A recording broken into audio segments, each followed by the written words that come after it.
Where do you go to? I wanna know. How do you do it? That thing you do. Follow you blindly, I'll be your fool. Where do you go to? Where do you go? Where do you go to? I wanna know. How do you do it? Hey everybody, hi, Hey, welcome to hey. All About the Joy. Hi Cynthia, up? hi Rick, and welcome Dana to the show. Yay! Hello, thank you for having me. I'm so happy to have you here. And let me just put up our little ticker so people know. Oh my God, I'm so organized. And now I messed up where it is. Captions. Oh, just got my LinkedIn notification. All About the Joy is broadcasting. Right? That's how we do. Okay, that's the first thing. So Dana, I always like to tell people how I know you, if I do or don't, whenever we have a guest on the show. Last time we had, what was his name? Hayden on the show. Hayden, yeah. And I felt like I'd known him forever, but I had never known him at all. But you hired me. I believe you hired me, or I entered a contest or something. You paid me. That's all I know. You sis paid me. Okay? Paid me to write an article. That's why we're still talking. Yeah. I know. We had a writing contest when I was first starting Healthy Rich, and you had one of the winning essays, so you got paid and published for that. Right. Nice. Thank you for that experience, by the way. It was, how do I say this respectfully? It was an honor, but it also felt it was so genuine, and that's not like the way in which you did it is not the way it's done in other places. And I know you know that because you are a writer and you write content all the time for big time magazines like Forbes and all of the, you know what I mean? Like I think you've done Allure, Forbes, you've done all of them, right? You've done all the big yeah, it's a lot of big names. Business Insider, Fortune. Yeah, Business Insider is what I was thinking of. I'm sorry. But you did Forbes. I thought I saw that. Yes. Okay. Yep. Yeah. So you've now written a book. Yeah. You don't need a budget, which I'm gonna say a little Cynthia and Rick are gonna take over the show. We're gonna try that. Hi, Alma. Hey, Alma. Hi, Amelia. Hope you're doing well. I'm going to say a few things, and then I'm going to let them ask you questions after you say what you want to say, and we'll just be a simple kind of hanging out in the neighborhood kind of thing. But all right, a couple things. I've been in the financial industry since I was 17 years old. Before I went to college, I was working for a whole bunch of men, and they were men in the financial district in Boston. And if you read my book, at the end of my book, you realize that's how I ended up going to college. That's kind of the end of the book. And I love them, adore them, think the world of them. But I have never enjoyed talking about money. I've never enjoyed listening to people talk about money. I've never had a good experience listening to people talk to me about money. In any avenue, but the way in which you approach money, and I say this full on without reading your entire book. I read the chapter that you have free online, not only at your website at youdon'tneedabudget.com, but you can also see it on amazon.com. There's a free, entire, full, in-depth, great chapter as an introduction to her book. Please go read that. Also go to her website. There's so many resources. Every chapter is lined out with resources that she's smiling because she's like, she did all this. Yes, I did, sis. Take it in, yes. And I'm not a reader, and I read it. It's actually thank you. I'm saying there's a lot on it, nothing. And here's what I'm saying. I am going to read the book the minute it comes out. I'm going to do my pre-order today after the show. Here's the thing. The way in which you approach money and finances and the way in which you talk to people is on motherfucking point. I love it. I'm happy to have you here. Thank you for asking to be on the show, or your representative. I was like thrown, and yeah. Oh, I'm so happy to be here. I never liked talking about money either. I got into freelancing just as a writer. I just wanted a creative career. I was making no money as a freelancer, and this was in like 2010s, that kind of era where blogging was kind of taking off and people were learning how to make money blogging. And so everything I was reading was about like being an entrepreneur and building a 6-figure business and making money online, and none of it appealed to me. I hated that everything had to be about money when I just wanted to be a writer. And I had an opportunity to apply for a full-time job because there was just an editor that I really liked, and it just happened to be with a personal finance site. And I thought, oh, this is going to be really boring. um, but it's a writing job. I'll get experience. I love the people that I'll work with. And I thought I'll just like do it for a year. I'll commit to that, see what it's like to be have a real full-time career. And I just really fell in love with it because we were trying to talk about money in a different way. We were trying to kind of have that friendly, casual conversation with people and meet people where they were at, rather than like stock advice and a lot of investment stuff and a lot of, and admonishments telling everybody what they were doing wrong kind of thing. So I started to really like it. I liked what I was learning. But even then, over time, over the years, about 5 years or so in, I left that job. I was freelancing, and I started to see still the way people were talking about money was like everyone was still kind of saying the same thing. There was still a lot of like, here's the set of rules that you need to follow to be good with money and to do the right things with your money. And it still just wasn't sitting with me right. So I think I felt a lot like you did, Carmen. Like I didn't like talking about money because I didn't like the way that people were talking about money most of the time. So I started Healthy Rich to have a different kind of conversation that you're talking about. And that's why I had those writing contests early on, was to invite a bunch of different voices that weren't just my own, that weren't just someone who had experience in the personal finance industry. I wanted people to just tell their stories of what their relationship with money was like. And I learned so much from it. I was so grateful for stories like yours and perspectives like yours, to just hear different voices that we weren't hearing in the personal finance industry, and just that I wasn't learning from. I don't know if I warned you of this, but we have people who'll come in the chat. There's a lot of people watching this show, and I think because it's a little bit more of a serious, we gonna have fun though. We gonna have fun with this. Yeah. We gonna try. But Brian is in the house. Hi, Brian. Thank you for stopping by. And Brian reached out earlier today because he was watching last week's episode as well, and he made a note on YouTube. So thank you for that, Brian. I saw you. Thank you. I think the thing that's more important for me is not only that you brought in a lot of people with different voices, from different perspectives, whether they be Black and Latino or, LGBTQ or whatever. It wasn't even just that. It was I'll say it, lower income people that grew up in the hood, that grew up, poor. You let us come in and talk about our perspectives on money, because usually when you hear the financial gurus talk about money, they're always talking like over your head. And I'm not even saying using big words. I'm just saying they're not getting it, Right. like they're not getting the simple thing. And I love one of the things about Healthy Rich where you talk about, and I'm totally paraphrasing because I apologize, but you have an avocado as your logo.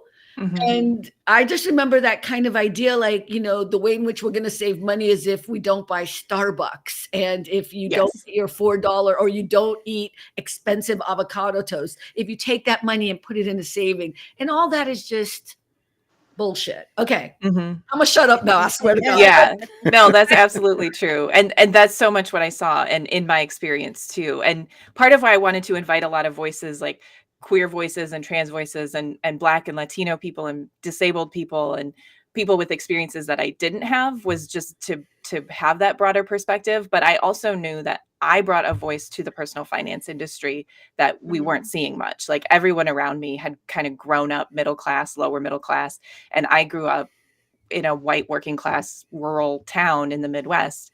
And that perspective was just not being seen. And it felt like we were often talking to those people or about them, but never actually listening, or letting them have a voice, because there's kind of an assumption that you don't know it. If you don't have money, it's because you don't know anything about money. You don't have anything to say about it. But when I hear from those people, I'm like, this is, I know that we understand what's going on with money. We understand how these things work. We just don't have money. Right. It's like you said, the wealth brings in wealth. It's like, Mhm. if you don't have it to start off with, how are you going to keep growing? How are you going to save money? How are you going to even provide for your family? Yeah. Yeah, because people Yeah. say all the time, you got to spend money to make money. Well, what if I don't have money to spend? Right, Hello. exactly. Hey, Melanie. And that's kind of where all the advice starts is, Mhm. well, here's how much you should be saving. Here's how much you should be investing. Here's how much you can spend. But You don't have any it money. kind of skips, like, what if you just have We to have to pay give your a bills shout every out week? to Melanie Yeah. because Melanie is our every week on point without fail person who comes in our chat. She's actually part of the show. She just doesn't realize it. Without her, there is no show. She has to come in the chat. Hi, Melanie. Thank you for visiting us. Hey, Melanie. But go ahead, Rick. I thought you were going to say something before I interrupted. I'm sorry. Yeah, something I was also thinking about is what do you think about the whole concept of the American dream? Is it just a dream? Is it achievable? Or should people like calm down with that idea? Or like, what do you think? I don't know. I think there's a lot of things to say about it. Like, I think that we shouldn't just promote a single dream. Everybody needs to live the life that they are trying to live. And that might mean running a business or owning a house or amassing a certain amount of wealth, but it might mean something completely different. But also it largely has been a dream. It hasn't been achievable for a lot of people for most of the time in our country. And it really has only existed for, about half a century as what we consider to be the goal of life in America and wealth in America. And for almost all of that time, it's not been available to most of us. So it's kind of feels like something that keeps people working toward that dream is something that just kind of keeps people in line and like working the way that we want them to work, in investing the way we want them to invest, saving the way we want them to save, sort of following these rules of money and really taking everything on individually, and not thinking about the sort of larger changes we could make in our society to make something like that actually available to people. Can we talk about what some of those changes are? Because that's what I think is the crux of why your book and your vision is so different, is changing some of the terminologies, changing the way in which we envision what Rick just called the American dream. Can you talk a little bit about that part? Yeah. In the book, I talk a lot about your personal relationship with money. And I think that's a really important place to start, is kind of reframing how you think of money and how you feel about money, how you think about work, also the ways that you bring in money and the resources that you use. But Hey, at this- Charlie. Charlie is actually giving Thank you, Charlie. a very nice compliment. Yeah. He's not being sarcastic. Very We appreciated. would tell you if he was being. I love that everyone has been so nice. I think I'm gonna spend more time here. It's okay.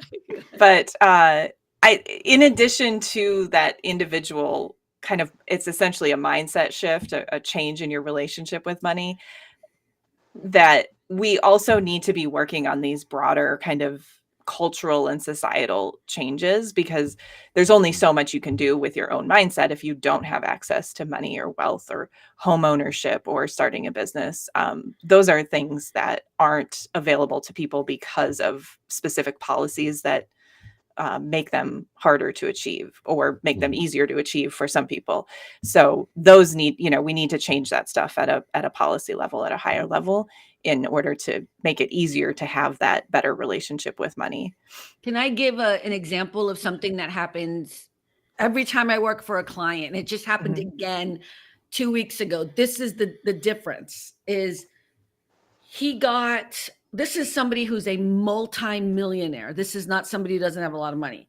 But because he has like a $2-point-something million loan out, right? They are constantly looking and pulling his credit report. They're constantly doing it, right? And this is just one of many loans he has out, okay? It's a revolving credit line. So the banker sends an email to him. He forwards it to me because his credit report, his credit score has gone down for some reason. There was some late payment or whatever. So it went down from like 825 to like 783 or something. You know what I mean? And he was like, we need you, Carmen, I need you. And you guys need to work on this. I need my credit score up or whatever. And I'm like, if he, you know what I mean? Like, of course, we had to go find out what happened. And basically what happened was there was a payment that was made late, like a year ago, and it dinged his whatever. But he has not just a team of people looking for to figure out what happened. And then all we had to do is make a phone call, by the way. Make a phone call to the mortgage company that the payment was late, and they're working on fixing that. So just changing the reporting somehow. I didn't even know that was an option.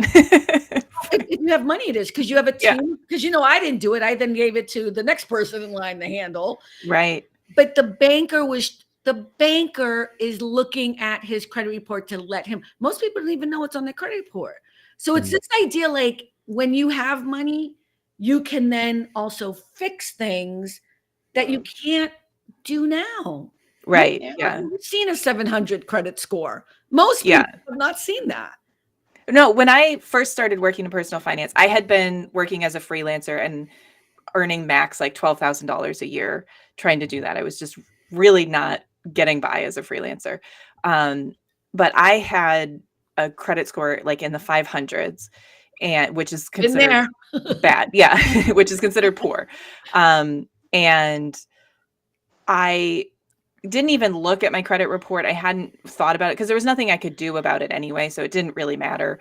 I know I was getting calls from collection agencies probably, and so I just wasn't answering my phone. But for the most part, no one was even trying to collect on the debt because I didn't have any money coming in. But once I had a job, I was able to put down $200 for a secured credit card. Right. And take that out, and with just that balance of $200. And then, but just because I had that extra $200 that I could put down for years before that, that was not even an option. And it was so quick. I started doing some other things after that, but so quickly after just having a credit card, my credit score went up like 100 points in a few months, just because I was able to show that I could be the kind of consumer that a credit card company wants to work with. And that was just because I was making an income. So credit scores are I find them very vexing because we kind of treat them like they measure your responsibility. I really want to swear for you because I know you're not. I couldn't even think of the right word, but yeah. I see credit scores like people see BMIs with weight.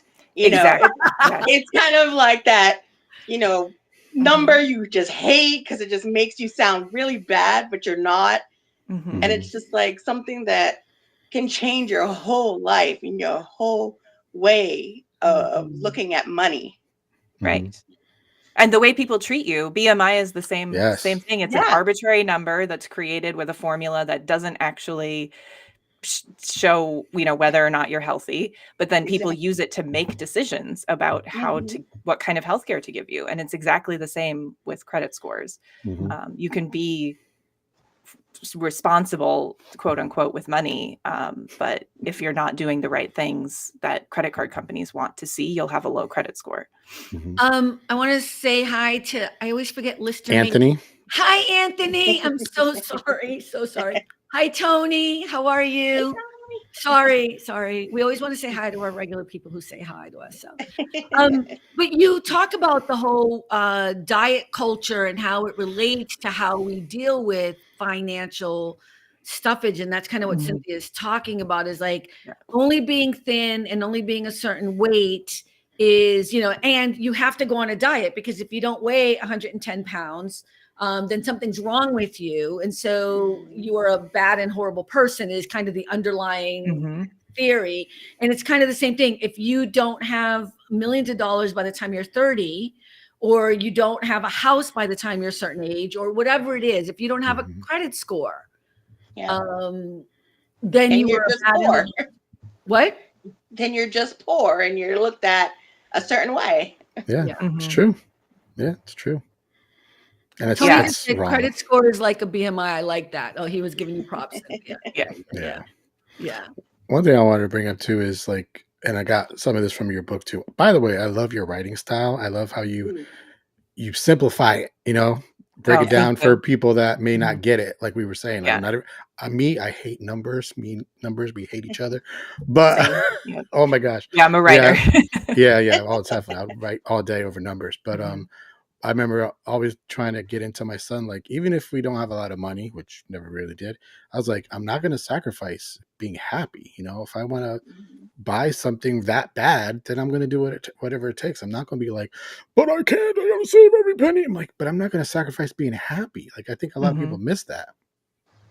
Yeah, absolutely. Well, and we're told not to, you know, we are trained to shame other people if they're doing things that we think that they shouldn't be able to afford for whatever reason, and so then we feel that shame ourselves. I don't remember the numbers, but I shared one study in the book that asked people about credit card debt and their perceptions of people with credit card debt, and people responded overwhelmingly that they used credit cards to um, for things that they needed in life. So it was like medical debt or just to pay bills, that kind of thing.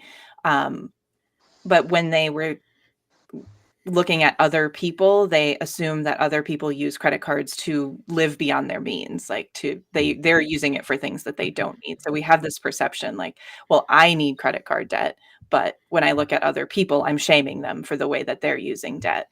When actually most people are actually using debt just to get by day to day because life is too expensive and we don't earn enough money.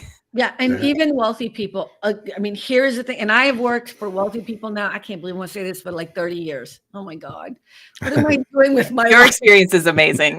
We have to have coffee. I need to have a whole other different life. Like we're gonna have to have another episode where I'm like, we need to change my life because I can't. Like I just said that and it made me feel ill. I'm sorry, but here's the thing: none of the clients I've ever worked for before or even now are debt free. They're all mortgaged to the hill. They have credit lines. They have, and they like borrow from Peter to pay Paul. Like because they have so much credit worthiness, they just keep taking out money and passing it along. And it's like, now, do they have a lot of collapse? Sure, they have a lot of property, but they bought that property with the loan they took out. You know what I mean? Like it's this weird. I'm not saying they weren't wealthy to begin with or when they started, but it's a weird system where I'm like, because I keep telling one of my clients, you need to sell like 5 of those cars, 3 of those houses, and you'd be chill. You'd be fine. But instead, he likes to run around with his head cut off. Like, how am I going to make payroll? I'm like, sell the Ferrari. I'm not going to run around with my head cut off because you can sell something. That's not like back in the day when I couldn't pay the utility bill and I was worried they were like, that's when you get panicked, but they don't see that. Yeah. Yeah, that's wild. Can I get your opinion on something? So my husband has a tendency of, if we go out anywhere, he wants me to always use this one credit card because we get points on it. And I tend not to do that. I like to either, if I have the cash, I'll pay cash or use my debit card because I don't want to pay the interest because you end up paying more money, obviously, if you don't pay it right away or things like that, or pay it off in full. What is your advice on that? Like, should you use a credit card? Should you pay cash if you have it? Like Something like that, I think this is why I talk about your relationship with money and try to like generally stay away from the prescriptive advice. Like the very simple answer that people would give is like if getting the points gives you more value than you lose, you know, in interest, then it's worth it. There's like, you can just do a calculation. People also say just like use your credit card and pay it off by the end of the month. But it sounds like for you, like that doesn't feel possible, or maybe like you just don't feel certain that that's going to be possible. You don't trust yourself necessarily to do that. And so if it's just causing anxiety for you, like, I don't know how much the points are worth it at that point, right? I don't want to cause a rift between you. But Juan's listening. Juan is listening. Yeah. Don't worry about it. Worth, like, bringing up in the conversation. Like, this is what I see in the personal finance space, is always this, like, how credit card hacking, like, how can you have the most optimized financial life? And I think we really need to move away from that, because it's just not how humans operate. Like, there's so much more involved. Like, you're not really optimized if you have a perfect bank account, but you're filled with anxiety constantly because you're trying to pay the bills by the end of the month, or you're racking up credit card debt or something. So all of those things also have value that are just harder to put numbers to. So you have to be just a little bit like more mindful kind of about it. That's definitely like what he's saying, to use a certain credit card because of the points you get, especially a lot of them encourage, give you higher points if you eat at restaurants or something. Like, there are rewards you can get for that, and it can be very worth it. He might also be saying that because maybe you're paying like an annual fee to have that credit card and you want to make it worth it. There's a lot of reasons that makes sense. But all of those things have to be taken into consideration for sure. Yeah, and you have to, that's where then we take like a step up and look at the greater system too, and understand that credit card companies offer those rewards because they want you to be spending money, because if you can carry that balance, then they can make money on interest. Exactly. And they make money on just every time you swipe the card on the fees. So it's in their interest to encourage you to spend money. So just always kind of think about how that all fits together. And that's a lot to think about when you're just like, I feel like you just said Juan is wrong. I think that's what I heard. Juan is wrong. That's what I heard. Sure. Yeah. I'm not talking to Juan, so I'll be on this team. I mean, we can replay it or something, but I'm gonna put it on repeat for him. She said it nicely, but I'm gonna just cut that shit down. Juan is wrong. Now, Brian just said I have one credit card for gas, one credit card for date night, one credit card for emergencies, and one credit card for Amazon. Yeah. Listen, I think that what you're. I mean, I'm gonna read the book, but just my gut and how I know you. It really is about what works for you. It's kind of this. Not being crazy about it, but what works for you is going to be what's in your best interest. And if you're a couple, you guys got to figure that out. But I do believe that we live in a capitalist society, and that's part of what you talk about as well. And it's all of these rules and all of these things are also set up to make us feel bad, to make us feel like we have to do something in order to be rich or to use the points. Like, I have a credit card to get points too, but I never use the points except to pay back the credit card. You know what I mean? Like, I don't use it for travel because whenever I'm traveling for my clients, they pay for it. So it's like a weird. Yeah. But if I don't pay that credit card all in full, I'm screwed. You know what I mean? Like, I'm the one who just paid, $200 on the interest payment or whatever, I think they're banking on that too. It's just like with subscription services. They're like, yeah, and if you want to cancel, you cancel, but they know people are going to forget. That's why they have a whole thing now. What is it, Rocket Money or something? We're like, we'll go in and we'll cancel everything for you. Because I'm like, I look at my bank account every day. I know what's going in and out. I ain't surprised by nothing. I'm serious. I'm not surprised by nothing. How do you not know you've got subscriptions from years ago still paying for it? Like, to me, that's like, wow, really? But yeah, that's how they get you. Yeah, it's nice those services exist, but the business model still exists because that people just have that inertia. But I think it's funny because their bank, like, I mean, I hate that Rocket company, whatever it's called. I don't want to give them any promotion here, but what they're doing is making money off of people who are spending money because they forgot to do a subscription. It's kind of a little slimy, but people need the service or whatever, where you can just put it on account. Look, I just had Hulu on for 1 month. I paid the $17.99 without ads because I wanted to watch Parenthood. Yes. I watched Parenthood and I deleted. I just ended it. Like, I have it on the calendar. It's 31 days. So, but I think you have to be a little bit organized to do that. I guess. I mean, that's something I do too. I do a lot of reminders. This is me all the time, every month. Are you still using? Can I ask you a question? Let's say somebody has a phone from like 2005. Is that someone in this room? I'm not going to say who it is. Oh, this way.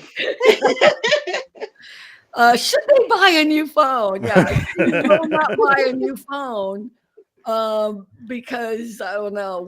I'm kind of worried. I'm just messing with you, Dana. We need to answer this question. But can you, Rick? Do you have another question? Because I keep cutting. No, I was just thinking how funny that is because I think Dana would be like, "Listen, Cynthia, if it's causing you anxiety, just keep your phone. Don't worry about it. Don't listen to Carmen." No anxiety here. My phone works perfectly fine. I feel like if it is that old, it might be keeping you from additional anxiety because you can't get on social media and everything that is ruining all of our days. Okay. Do you want me to interpret that for you, Cynthia? Because I'm going to say it in the ghetto language you're used to. Again, you are wrong. She just said, buy a damn new motherfucking phone. That's what I heard. Oh my gosh. Can I ask you a question that isn't actually about finance, but actually about what it's like to publish your first book? I know it's coming out in December, but what was that? So I knew you before you started the process of writing the book, and then you went through the process of writing the book, and now it's done. It's coming out in December. Give us how you thought about doing it. Yeah, I knew you before I even had done the book proposal, or it was even an idea. So I was just doing the blog and trying to kind of figure out like, what is my contribution going to be? But I wrote a guest post for the Culture Study podcast, which is the Substack, not podcast, which has a pretty big following on Substack. Right. And that was pretty popular. And an agent and a publisher saw that post and reached out to see if I would want to write a book. So then I had to think about what I might actually put in a book. And so I worked with that, with the agent on that. And it was a really interesting process to go through creating the proposal and then spending the year that I spent writing the book, because through that entire process, I was still like figuring out, what is my contribution going to be? What is my perspective going to be? Like, what exactly is this message? I was doing research to see like, what do we actually know about budgeting?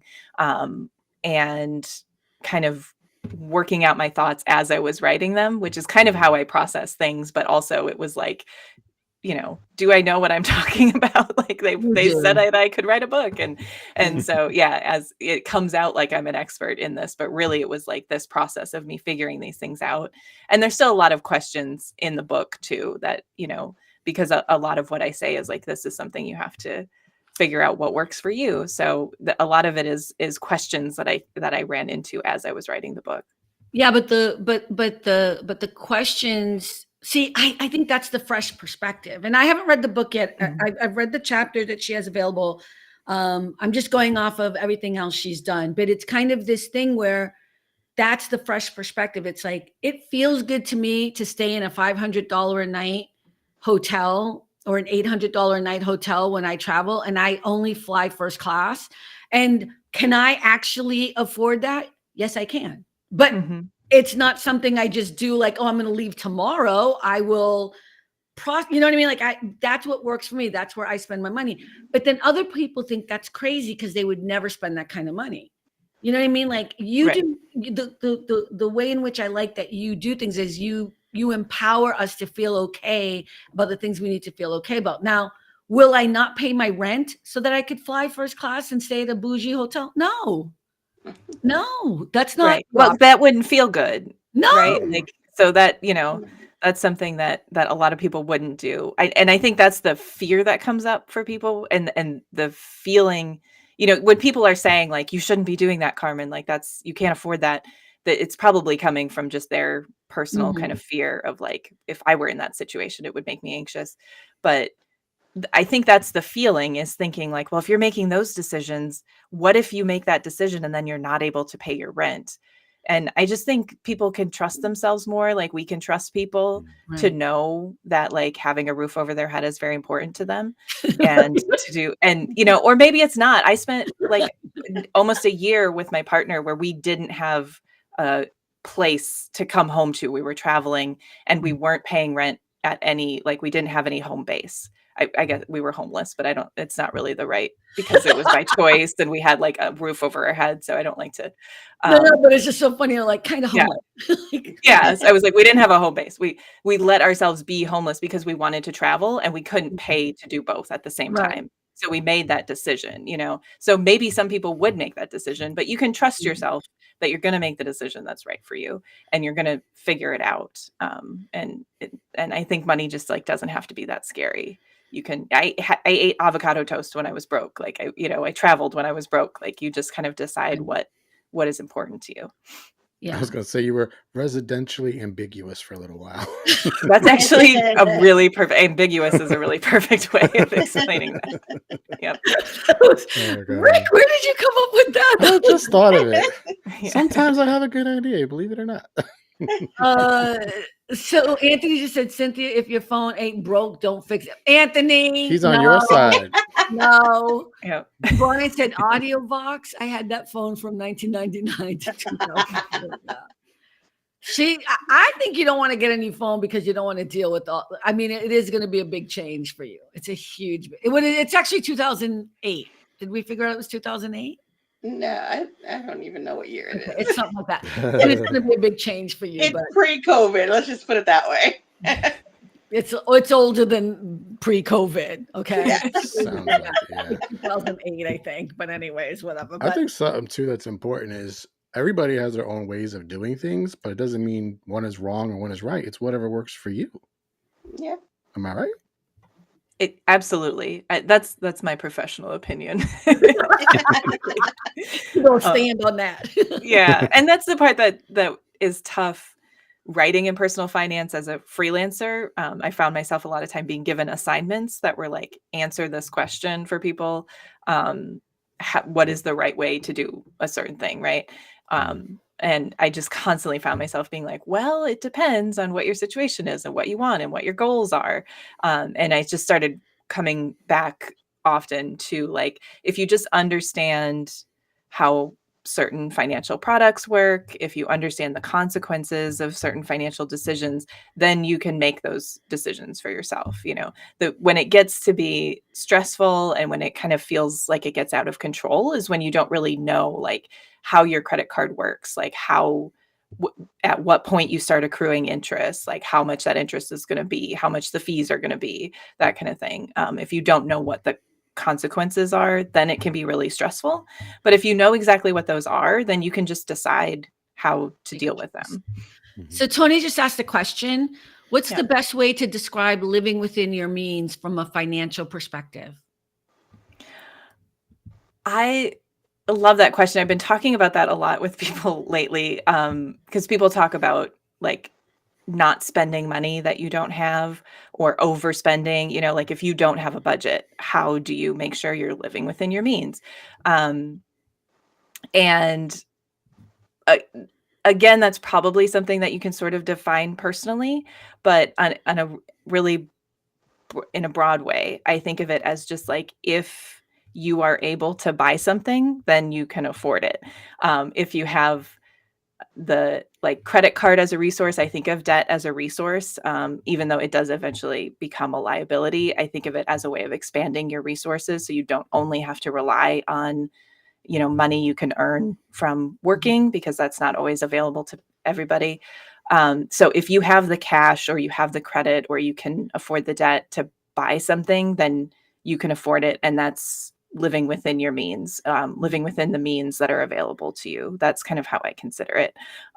If you can't buy it, like if you swipe the card and it's not accepted, if the vendor for some reason doesn't accept whatever you're trying to offer, you don't have the money to give them, then you can't afford it because you don't have the, you know, you don't have the means. If you can walk out the store with something in your hands or you can sign the papers, then it's within your means. But there's a lot of gray area there because you can get yourself into an uncomfortable situation. So you really have to think about what that means for you. Debt is not necessarily bad. Yeah. And you know that from, they don't know that. I don't wealthy people like are kind of don't realize that. We've been told that debt is bad, but debt can be something you can use to expand your financial I was going to say fortune. That's not the right word. Whatever. Resources. Thank you. Yeah. Sorry. But yeah, I don't like the living within your means thing. I've never liked that. And I could never pinpoint why I didn't like it, but it was like, okay, so I'm poor, so I can't have anything. That's how I interpreted that. Like, well, we only talk about it if you're poor. That's right. You don't tell rich people to live within their means. You can't take out debt. You have to live within your means, right? You're only told that if you're poor. So I think that's why it's like it always rubs people the wrong way because it's just a way of kind of keeping people in their place. Yeah. So Tony, you'll stop calling me bougie now because you. He's always calling me bougie. Let's see, Melanie. I've heard that you should be able to pay off the the card within a month or two. If not, you shouldn't get it. What's your thoughts on that, Dana? Well, if you pay it off within the month, then you're not going to be accruing interest because credit cards don't start accruing interest on your balance until the next month. Days or whatever. That was a terrible way of describing it. Yeah. The spending that you do like within April, you'll start accruing interest on that in May. So that's why that's kind of a rule for people, because if you are paying interest on your credit card debt, then you're paying more than what the price of the thing was that you bought in the first place. Right. So that's kind of what people are talking about. And credit cards accrue interest really fast because they have a really high interest rate. So it starts to really kind of stack up. So if you're doing that month after month, then it can start to get really hard to keep up with the payments. Even the minimum payments. And then it becomes really tough to pay down the debt at all if that's your goal. Right. But again, that's kind of, I think, understanding the consequences. If you know, like right now I'm in a period where like I'm transitioning between jobs or I'm trying to do, something, I'm trying to leave a relationship, like something that's going to reduce the amount of money that you have in income. And you're going to use credit cards for a while. And 6 months from now, you're going to just deal with the fallout of that, then that might be a resource that you need to use. It could be really valuable. So I try to be careful about just following rules like that. Right. But say somebody, let me just read. So Brian said, living within your means helps you become more financially disciplined.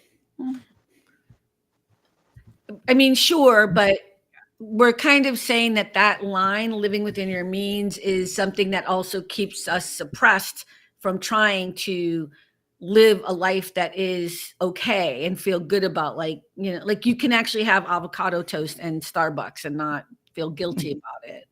I was going to ask you a question and I forgot because I got distracted by them.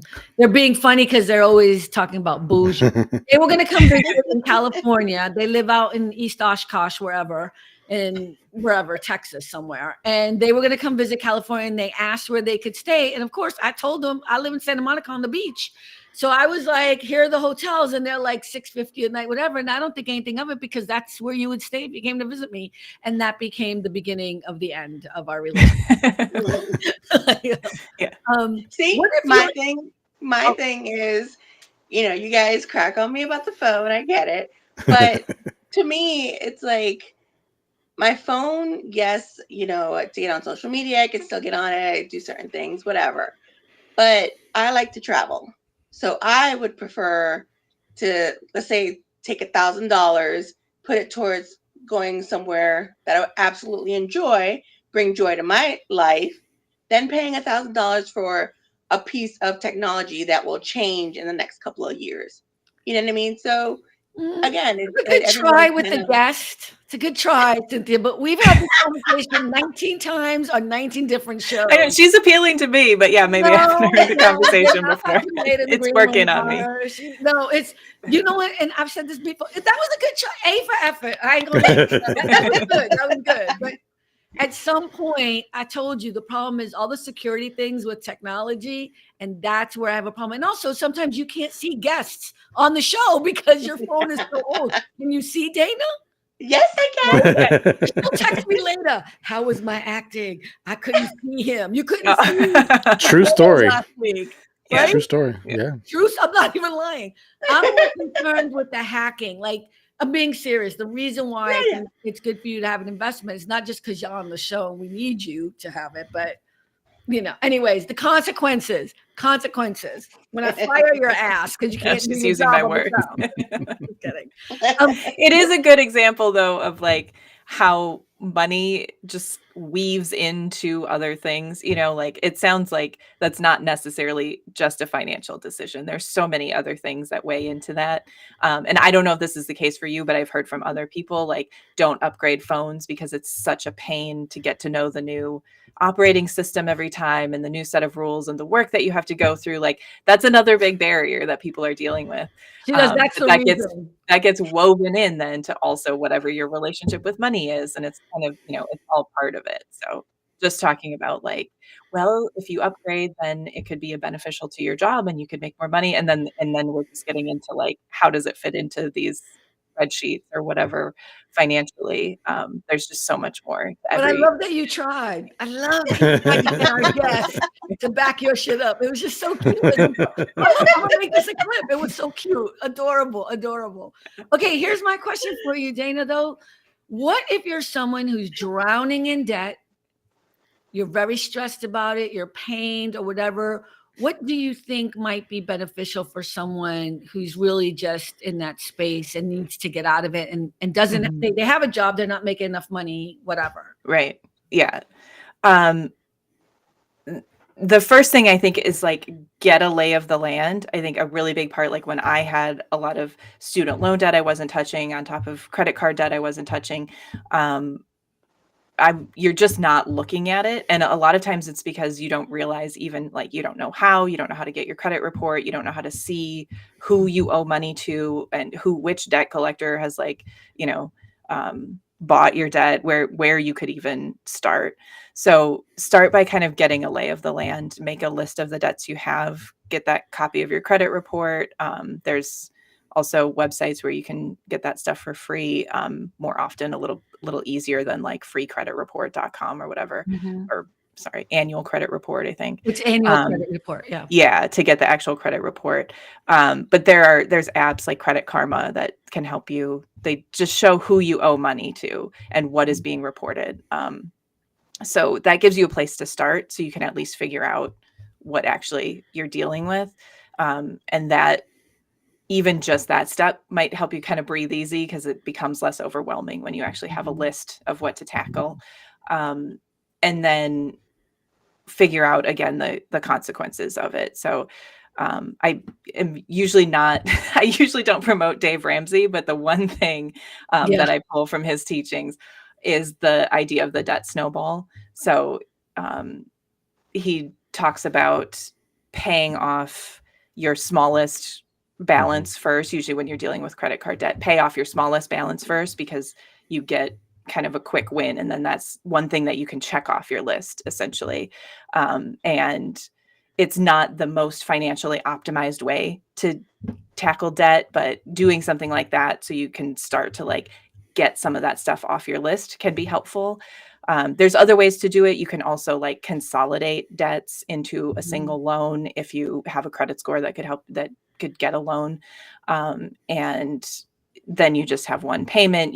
It's maybe a smaller monthly payment that you're dealing with. Like, there are ways kind of within the system like that you can start to make that debt less overwhelming, so you don't feel that feeling like you're drowning. I get constant letters from those consolidation things. I'm getting letters for those all the time. Yeah. Do you even have debt? I know sometimes they just like send them to people. Yeah. Yeah, I do. Yeah. I think if it's being advertised to you, it's probably not like the best deal. Should be something that you kind of like seek out and talk to a bank or talk to a lender to make sure that you're getting a good deal on it. You can also go to your they can be state really website. predatory. The state where you live, go to their website, and they actually have recommendations of places that I would call are more legit consolidation places where, you know, at least they've been vetted or whatever, but there's that avenue too. But I want to go back to what you were saying about how you feel about money, because I think that's the more important thing. Like once you embrace the fact that you have all this debt, that you're in trouble, the consequences of some of your actions are now A, B, C, and D. It doesn't matter why it happened or whatever. Tackling it by getting the lay of the land. I love that. But in that process, trying to not feel bad about being a human being, and you know what I mean?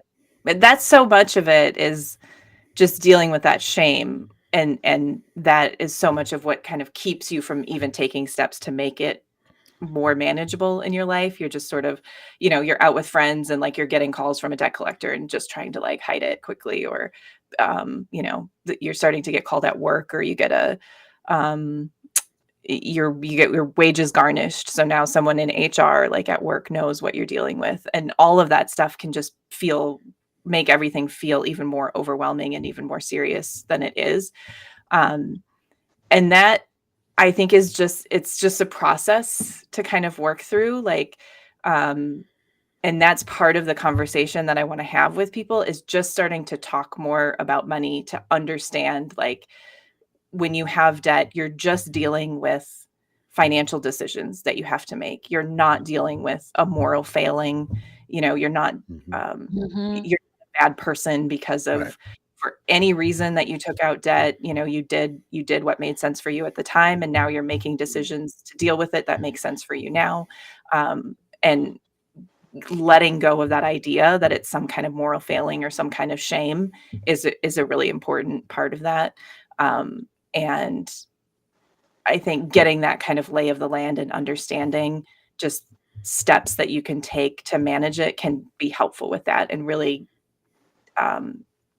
getting that perspective that it's just financial decisions. Like, it's just steps that you just have to decide kind of what is the next step you're going to take. It's not going to determine whether or not you're a good or bad person, or a worthy person, you know, or worthy of the next purchase that you want to make, or anything. It's just decisions. I'll tell Cynthia will know who this is. When I first moved out to Los Angeles, I didn't know anybody, and I had a college degree. And I didn't know anyone here. I had $800 in my pocket and a round trip ticket back to the East Coast, because I didn't know how it was going to work out. And I remember I had gotten a free room and board for light housekeeping. And I was working for a man named Mr. Fred Nasher. May he rest in peace, because he did pass away, but because he was old then. So he let people, usually UCLA students, he would let them stay in his guest house in Westwood. And you just had to clean his house a little bit. And then the housekeeper would come in 2 or 3 times a week or something, but you would do the light cleaning. And I remember, you know, I was here for like 4 months. I didn't know anybody. I was in debt after college. I had been in debt before I went into college, but then I was even more debt. I didn't know anybody. I didn't have a job. And this was the job I had, but it was really for free room and board, you know? And I remember talking to Teresa on the phone. Cynthia knows who Teresa is. And I was crying, and I was so upset. And I was like, I have a college degree and I'm working as a housekeeper, like my mother had done. And I was devastated. I was just devastated, because I was like, what am I doing? You know, and I was like, I'm a loser. I'm an idiot. I'm never going to be, you know, you do all that stuff. You talk to yourself. And Teresa said to me something that I have never forgotten. And she said, you need to stop having an emotional attachment to money. You are not how much is in your bank. Teresa said that almost 30 years ago, exactly 30 years ago to me. And I have to tell you, it is one of the things that lifted me up, because I was like, you know what? Why do I have this? Like, I am not, she said that, I just graduated from college. I have just moved on my own without knowing anybody to California. I just got an apartment all on my own. And it was like changing that perspective was so fascinating to like the same information. And that was the day that I stopped. I give her credit for this. It was the day I stopped feeling bad about debt and about where I was at and how I was born into no money and how, I thinking I would never have any money. And I think that's what I love about your book and your whole aura is your feeling. How do you feel about the decision you're making? What are the consequences? I never thought about the consequences part. I like that part. The thing you talk about a lot, which is the consequences to whatever your choices are. And can you live with that? Right. Yeah, and for me, that's the part that makes me feel empowered in decisions and makes me feel more secure is understanding those consequences. And sometimes people say those words and they kind of use like, what might the consequences be as a way to like encourage restriction to keep you from doing something. But I think of it more like, my partner helped his kid do taxes this year, who's 20. And so they submitted their taxes in the spring. And then a few months later, got a letter that there was some local tax they hadn't paid because they didn't realize. They just filled out the paperwork wrong and didn't realize it was something they owed. And so it was like a couple $100 owed. But they called my partner freaking out, just being like, oh my God, this is a tax bill. Am I going to go to jail? Like, what is going to happen? Right. Because it's just, that's how it feels. And that's how we talk about taxes. And so he explained, like, it's just a tax bill, just contact them, figure out how, make a payment plan or pay it off, see, what it is. That's all it is. And his kid goes, oh, so it's just like a bill that I have to pay. Okay. And just all of that fear went away. But it was like to the level of I'm going to go to jail, which is how we feel a lot of times about debt too, is just are they just going to like knock on my door? Either. Yeah. Are they going to take everything I own? Like there's nothing. So just knowing those consequences like created so much freedom in that moment for them to understand like, okay, this is just a bill I have to figure out to pay. So do I have the money or not? And then if I don't, how can I work with them to make this happen? It is weird that feeling, that pain, that angst. I can't like when collection people call you, ooh, those days. Ooh, when the collection people would call you and just the angst in your heart and the stressfulness. And even when you would try to blow them off or not, you would still think of it because you would know and you would have all this guilt to it.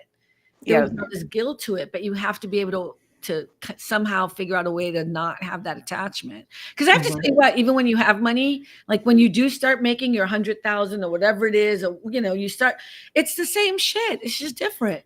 It's the same thing. It becomes a different concern. You know what I mean? Like, oh, now I have to buy a house or now I have to invest in this or now I have to, like, it never ends. Right. Yeah. And I think a lot of, go ahead. Something.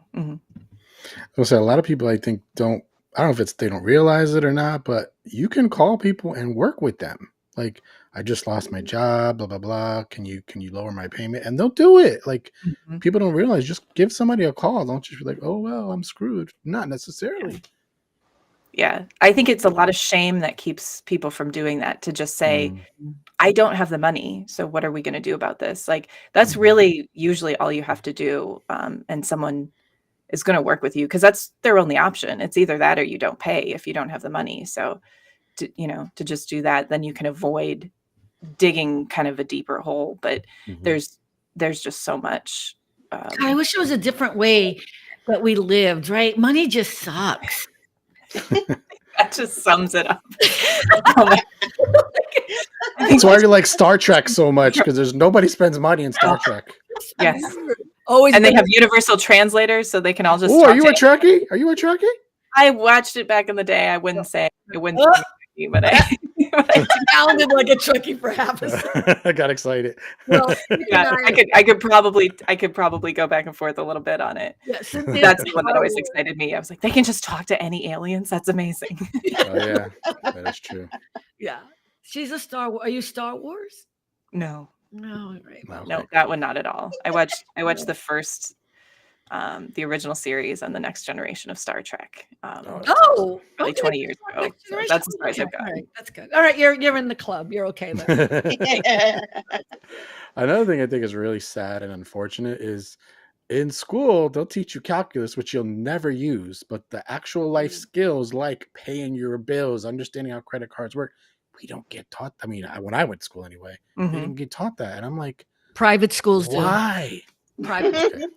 Oh, Well, that makes sense. besides the private schools. No, I didn't go to. I'm not talking about Catholic school. I'm talking about private schools that are my clients' children go to. Mm-hmm. They do investment things. They do like pretending they're investing in Wall Street or properties. They do all that. Again, it's all these classes. You know what I mean? It's all these different things. Brian just said the needs of the many outweigh the needs of the few. Great Star Trek quote. Yeah. Live long and prosper. She knows Star Trek. Yes.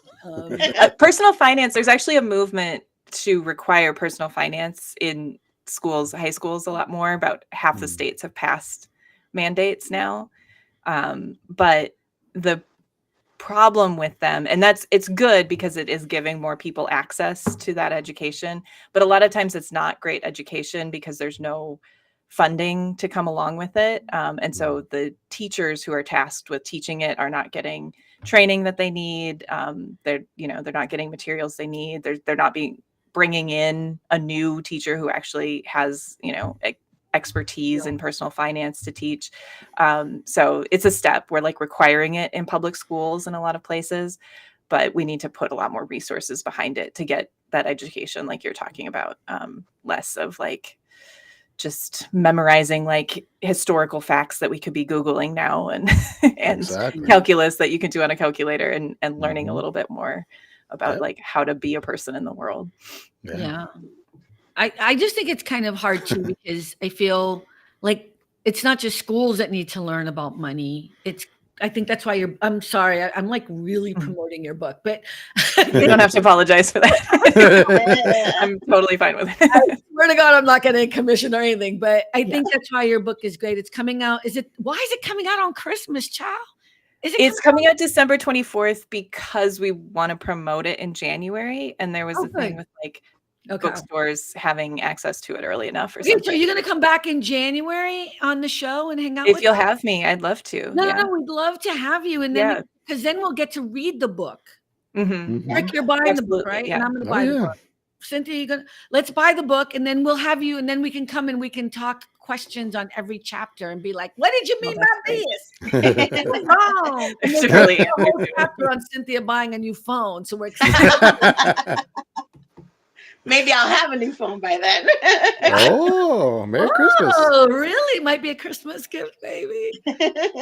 Is there anything else you want to say? I agree, Tony. Oh, Tony just said must come back. Great episode conversation. Oh, thank you, Tony. I love talking about this stuff, and y'all have been great too. No, is there anything else you want to say before I do my little last push? I don't think so. This conversation's been great. I really appreciate you were talking about liking my approach to how I talk about money, but I feel like you're the same, and that's why we've connected and stayed connected over these last couple of years. And I'm slowly kind of gathering those people. Like we are out there, we're doing it differently. And I'm trying to just kind of broaden that conversation, get that conversation out to more people. So I want to encourage people to go to the website. It's scrolling at the bottom. It's youdon'tneedabudget.com. Here's the thing. Yes, pre-order the book, please. Please support someone who is doing really good stuff in the world. We always say we want to support people that are doing good things. Not only are you supporting her and what she's trying to do, but you're also doing yourself a favor because it's a really easy read. She's a great writer, and it's beneficial information for all of us. I'm going to read it because even though I know a lot about money, I always can improve and get better at and understand things differently from a different point of view. And also, I'm not perfect. I mean, I'm kind of perfect, but, but no, I mean, I don't, people think I have so much money. I don't. If God forbid I lost my job, I'd be, 3 to 6 months out, I'd be done. I'd be at Cynthia's house. Juan would be out, I'd be at Cynthia's house. It's not even a question, right, Cynthia? That's right. But I mean, because I'm not a wealthy person, but I live my life in a lot of joy and happiness. And I actually, I'm not in major debt. I was in a lot of debt. I had collection calls too. I was by myself. I was making, I think, $12 an hour at one point and working as a little housekeeper for like the first year when I was in LA. So I've been there and now I'm here, and it is possible for everyone to get to that place. So please, please, please support, but also do yourself a favor and buy yourself the book. You don't need a budget.com. Also, you have the chapters. I thought that was really great. You have every chapter of the book you can click on, and there are resources there, right? Is that for? Yeah. There's, it's, I think, YDNAB online on the website. Right. There are resources that I reference in the book. So you can go and even get an idea of what every chapter it might be about, because you can see she links references on there, and there's so many resources. So I really want you to do that. Also, go check out, now I always mess up this website. It's healthyrich.co, right? Mm-hmm. It's that's right. Yeah, that's my Substack. If you're on Substack too, just search for Healthy Rich. And hey, do the newsletter. The newsletter is in there. You can just put in your email and you'll get, is it monthly or weekly? Weekly. Yeah. So I did a bad thing. I'm gonna change it. I did a bad thing. I had like 7. Okay, so I have a different email address where I get newsletters and I don't read them because it's like 17 of them or something, and it was weekly, and so I deleted them all. But I'm gonna add yours back because I got to be supportive. So I apologize. I take no offense. I'm in and out of newsletters too. Right? It's just like and then I'm not reading them, and then I'm just like delete. I'm deleting them. So can I say too that I think the you don't need a budget is kind of genius, because automatically people be like, clutching your pearls. What do you mean I don't need a budget? I got to see what this is about. And boom, you just hooked them in because they're like, it's an outrageous statement in our minds because we've been taught you better have a budget. We constantly have that pumped in our minds, So I think that's a great title. Credit to my agent for that. I had a bunch of terrible title ideas and he suggested that one, and I was like, that's going to be it. That has to be it. So, it is a great one. Yeah. So thank you for coming on the show. We appreciate it so much. It was fun. It was easy. I was worried. Thank you so much for having me, Rick. And it was great to meet you and everyone in the audience too. I had a list of questions I didn't even look at. That's good. That's good. I had a list too. I asked. Did you ask your questions, Cynthia? I sure did. I have them all here. I'm just saying I had questions, but it was just easy flow. It wasn't. Yeah. Well, you've got my email too. If you need to talk money, it sounds like everybody's got things they need to work through, so we can. Yeah, but people can contact you through your website as well. But don't inundate her. Buy the book. That's all I'm saying. Buy the book. Start there. Yep. See if it answers your questions. There, or go get her newsletter and look at all the resources. So thank you so much for coming on the show, everyone. I appreciate you hanging out. We hope we'll see you next week as well. Please go to allaboutthejoy.com and buy some motherfucking swag, bitches. I'm so mean. Buy swag if you want to. No, I don't have any Christmas things available. I'm so sorry. I just haven't got to it. Next year, I'll be hooking that stuff up for real. So everyone, remember, it really is all about the joy. We appreciate you all, and we'll see you soon. Bye, everybody.